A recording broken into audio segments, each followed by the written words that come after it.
Hey, what's going on, guys? So in this video, I'm going to show you the exact camera setup I would buy in 2025 and some that if I had to rebuy my current setup, what I might buy. And then some that I haven't really messed with, but I know are good setups. I'm going to show you everything from the camera bodies for the big cameras and some small action cameras, and going to lenses and mics and everything else. So as I get into each camera, I'm going to start by saying, I'm going to pretty much be going into the cameras that I own or that I've worked with. I might touch on a couple that I know a lot of people use, but specifically, I'm a very Sony heavy camera person. That just comes from the videographer side in me. That's not saying any other camera brand is worse or better. I just like Sony. And the first camera I'm going to start with is the one that I'm actually filming on here. It's a Sony a7 III. This was my first big camera. I did have the Sony a7, the very original Sony mirrorless camera.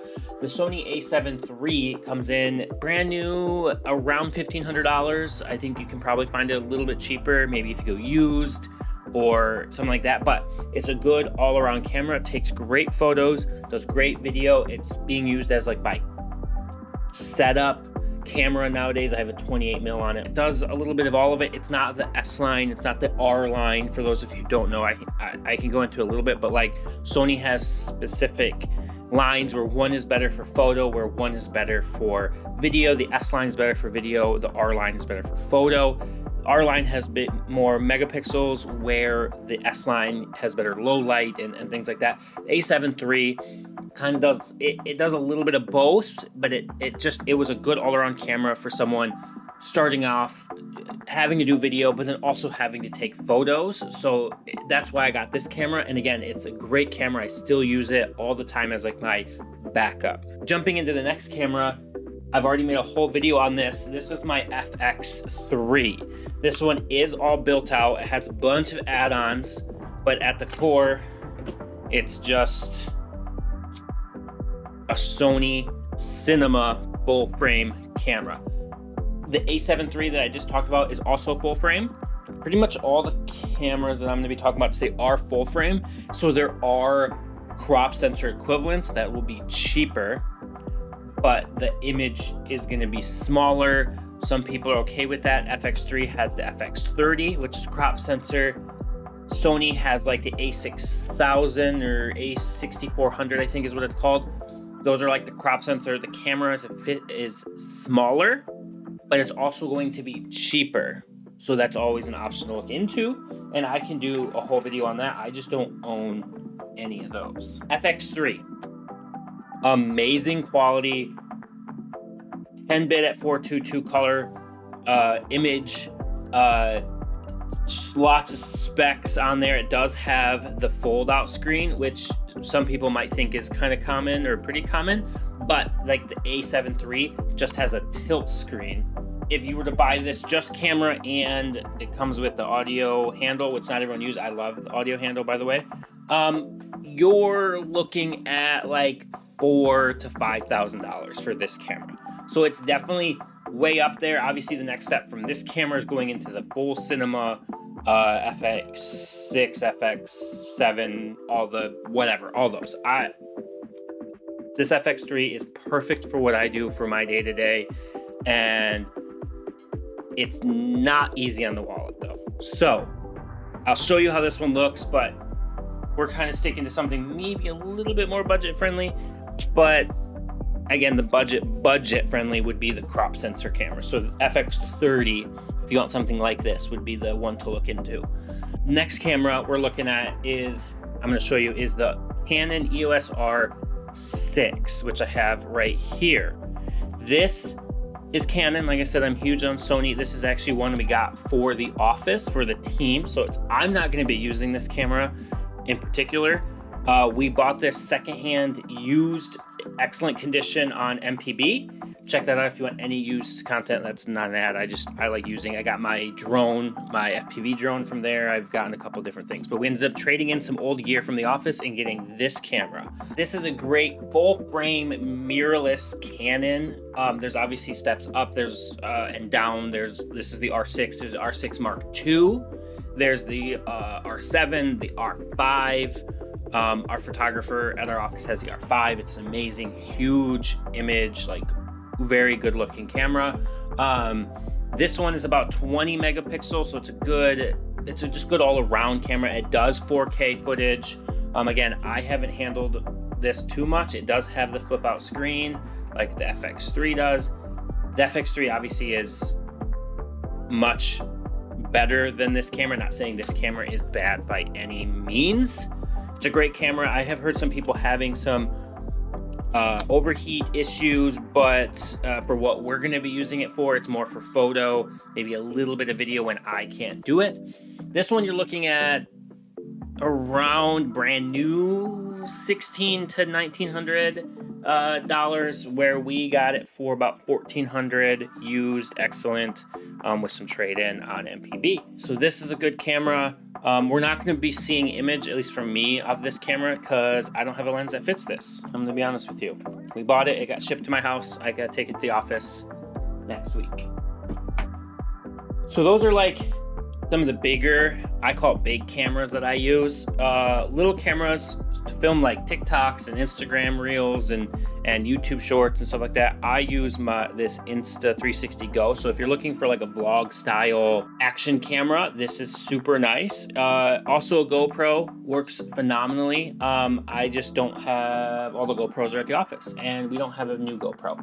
For a GoPro, the Hero 13, you're looking about $350 brand new. Great option. This camera here, you're looking at about $370 brand new. I think I paid about $200 for this camera. What's nice about it is it has this pod. So you hit this button here on the side and you pull this out and it is magnetic. So it can stick to things and then you can film with it. It comes with a couple different accessories. I have like a little hat mount and I film a lot of TikToks, like golf stuff. It has like a necklace you wear and it can stick right here on your shirt. The downside of this camera, it's only internal memory. So you want to get the bigger one. This is the 32 gig. I do find that I am running out of space pretty quickly, especially when I'm on like the golf course or things like that. That's also at 4K, can do vertical, horizontal, all that stuff. The camera that I still have that has done everything from the beginning of all my YouTube stuff is this. This is the Sony RX100v. Vlog camera, folds all the way up, so when you're filming yourself, it can be just like this. You can see that, and you can see yourself on the image. This has been through it with me, been throwing it in my bag. I've had this camera for probably 10 plus years, I'm gonna be honest. It does do 4K. I always just did it at 1080 at 60 and edit it on vlog footage, and I've actually had to replace the screen, the ribbon that runs through here. You can see there's tape here holding it all together. This camera, no interchangeable lens, this is what you get, but it's perfect for vlogging and filming yourself when you don't want to do that with a big camera and you want something, you know. And I think they have a newer version out. Again, I paid about $700 for this camera off of B&H. Right now, looking it up, if you were to buy this exact camera, looks like they only have used the newer version of this camera. You're looking at still about $1,000. So it's a big investment for something, but if you're someone that doesn't need the big camera with the lenses and everything else, it's just all in one. Another option, just using your phone, works. I've done stuff with my phone. This is the Google Pixel 6 or 7, I can't remember. You got the iPhones, I think the 17 or something's coming out here in like a week or something like that. Wife has the iPhone, I have this Pixel. I got the Pixel for the camera quality. Obviously it's a little bit of an older Pixel, but phone stuff still works. I'm gonna go film outside with some of these cameras and put a side by side of all the quality just so you guys can see.